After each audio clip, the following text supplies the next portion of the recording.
President of the United States and First Lady Melania. মার্কিন president Donald Trump আবারও থ্যাঙ্কসগিভিংকে বেছে নিলেন রাজনীতি আর রঙ্গরসের মঞ্চ হিসেবে। এবার বিশালাকৃতির 2 টার্কিকে ক্ষমা করে পরিচয় দিলেন মহানুভবতার।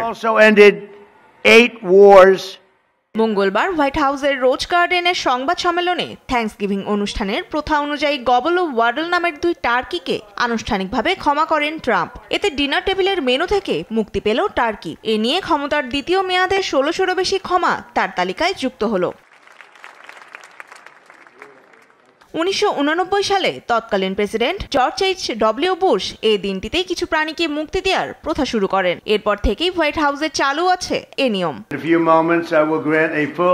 আজ যে টার্কিদের ক্ষমা করা হচ্ছে তাদের নাম গবল ও ওয়াডল, কিন্তু প্রথমে তাদের ছবি দেখে ভেবেছিলাম তাদের চাকসুমার ও ন্যান্সি বলে ডাকবো, কিন্তু পরে মনে হলো এ নাম রাখলে আমি তাদের কখনো ক্ষমা করতে পারবো না।